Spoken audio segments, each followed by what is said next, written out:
Godzilla Minus One premiered in theaters in the US in December 2023 and was re-released in theaters in black and white in January 2024. The film was directed and written by Takashi Yamazaki. The film takes place around World War II and revolves around a young kamikaze pilot named Koichi Shikishima. I apologize if I butchered that name, but Shikishima lands on Odo Island, abandoning his duty, claiming that his aircraft experienced technical issues. That same night, he, along with a group of others, are attacked by Godzilla.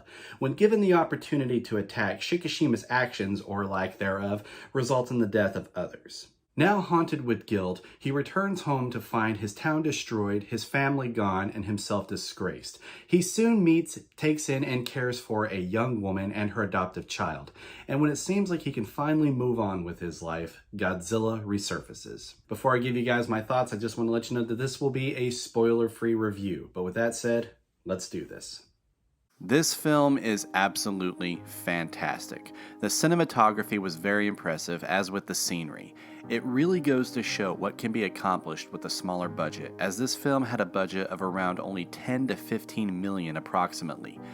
When it was released in black and white, I thought it further enhanced the quality of the film, and honestly, the black and white version is my personal favorite of the two. The acting was fantastic. You really feel for these characters. Now, I've heard it said from critics that this was the first time a Godzilla film featured compelling characters. I don't know if I would personally go that far, because there was a few other films that I've seen where I thought the characters were pretty intriguing. But I will say that this is the first time in a while where I thought the character's story was worthy of investing just as much, or possibly even more, than the monster destruction. The film featured a theme of overcoming guilt and past trauma, and also a community coming together to face the threat. I thought it was portrayed beautifully and was very inspiring. The design of Godzilla was brilliant, very reminiscent of the style from the Heisei era from the 80s and the 90s. And no disrespect to Shin Godzilla, but I was way more intimidated by this design of Godzilla than the design of Godzilla from that film. The atomic breath scene was stellar. Definitely 10 out of 10.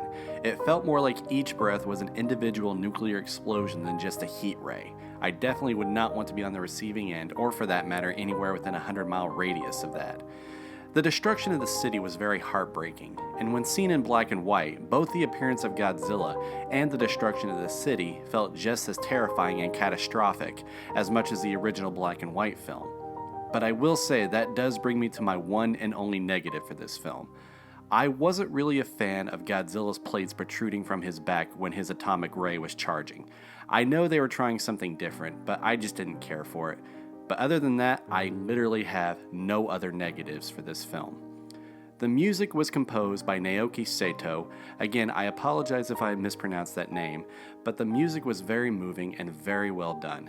And I'm not gonna lie, when the original Godzilla theme first played, I got chills. It was beautifully timed. So it goes without saying that I 100% definitely recommend that you guys check out this film. It recently received an Academy Award nomination for Best Visual Effects, making it the first ever Godzilla film to receive an Academy nomination. So that in and itself should be enough motivation for you guys to check out this film. I'm going to give Godzilla Minus One an A+. Guys, thank you so much for checking out this review. I hope that you enjoyed it, and if you did, be sure to hit that like button. And if you're new to my channel and like to stay updated for more of my content, then please be sure to hit that subscribe button. Guys, thank you all again so much. I'll see you next time.